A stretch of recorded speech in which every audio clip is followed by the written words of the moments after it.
Okay, Schaeffer, come on up. Let's go. Okay, this is Schaeffer Cox. I'm going to let him introduce himself, okay? He does a better job of that. Here you go.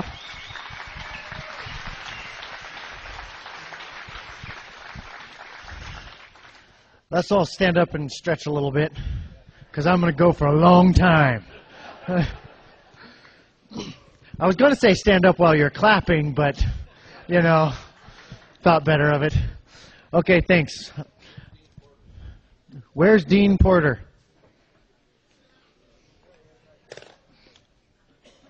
Oh, no. Let me see if I can open this. TSA might have messed it up, I told them I wouldn't unlock this last time I went through security.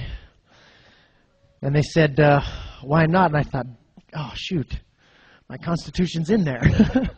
so I had to open it up to show them why not. Anyway, we're going to hell in a freight train, but it's okay to laugh about it a little bit here and there. And I want to talk about that for a second. Be real frank about that. I know why you guys are here. Okay? I know why you're here. And you know what? I've been traveling all over the country, and Alaska's my favorite place. A lot of people there show up, but we're all here for the same reason. It's because we know in our gut that something is horribly wrong. You don't have to be told. Nobody told you that something was wrong. You know, because you have a heart and a spirit and a mind that's perceptive to those things. And you got a sense, and you know when something bad is going on. And I don't know about you, but well, I think I do know about you, but I'm going to tell you how I feel anyway. The way that I feel when I look around at this current debacle that we have and that's been building for years and years is I feel like there's just this huge power out there that's just incomprehensible, even to think about influencing it, let alone stopping it. And all I want is just to be free and to respect other people and have them respect me and to be protected by the law and do what I want, and have freedom. That's all I want. I don't know how to argue that from all the nitty-gritty statutes and everything like that. And I don't understand all the ins and outs of this giant monster that's coming our way and bulldozing over our freedom. But I feel in my gut a resentment. And I think that you identify with this, that you shouldn't have to understand all that stuff. You shouldn't have to understand all that stuff. And that our rights are rights. And we shouldn't have to buy our rights with hassle. We shouldn't have to combat this giant monster with all this specialized knowledge and all this money and win and get our rights. You hear about these guys that fought the IRS or fought the ATF or anything like this, and they're like, yeah, I beat them. It took me 30 years and $17,000. And you're like, that sounds like a prison sentence. 30 years and $17,000. Who's the real winner here? They got you. They just got you the other way. You might have won, but you were dead right. That just makes me sick. And it makes a lot of people sick. And we know that our nation, we feel that it's getting wobbly and it's worrying us. We see this looming power.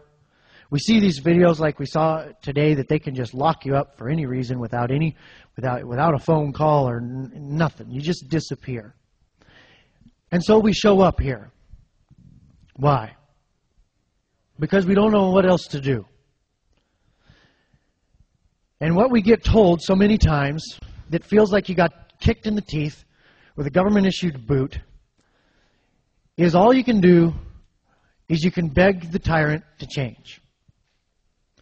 You can commit your life to a long, slow drudge uphill to try to reform this monster And your heart just sinks. You're like, oh, gosh, is that really the price of freedom? Is that our only chance?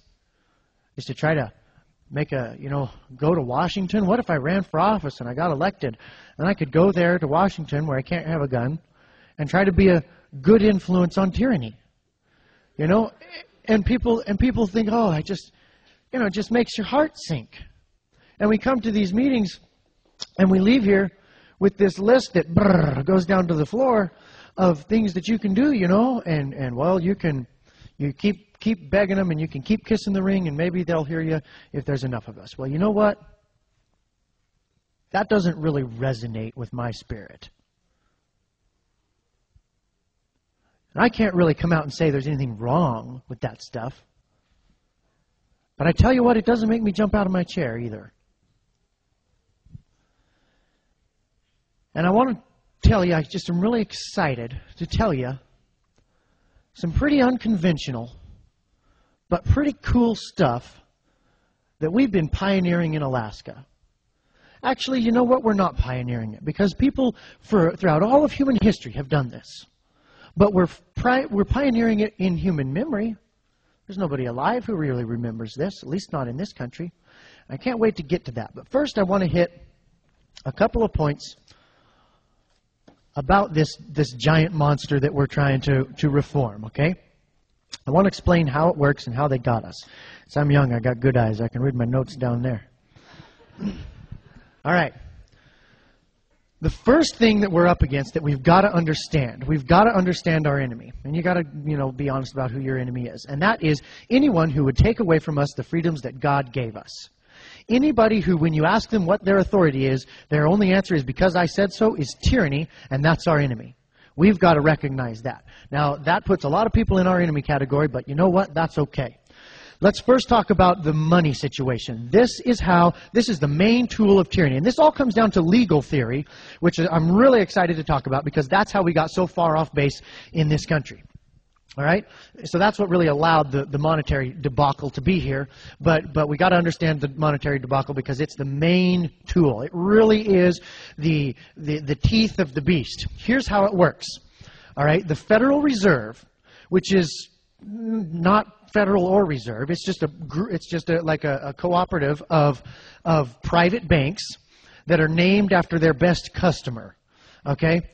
They are allowed to print up money out of thin air, just print up trillions of dollars out of thin air and loan that to the government, to the federal government, with interest. That's a pretty good gig for them.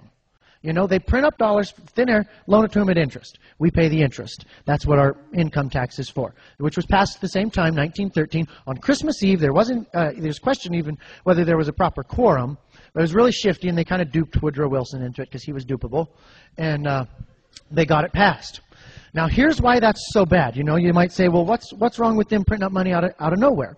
Well, here's how it works, okay?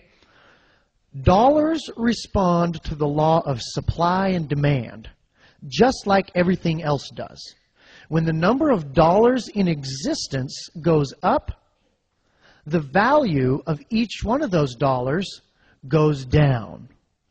Now, the value lost by the dollars that you held or the retirement that was in a fixed dollar amount that you're counting on or whatever, the value lost by your dollars is value transferred to whoever printed the new dollars, whether they're a counterfeiter or a federal government. That's why the Constitution says that no state shall make anything but gold and silver coin a tender in payment of debts. That is brilliant. You know why? Because you can't churn out gold and silver coins on a printing press. We would be better off even if they just actually printed them. They don't even actually print them now. They just email them. They just hold down that zero key until they've got enough money, and then they just send it off. And enough value has to be robbed from our dollars that we worked hard for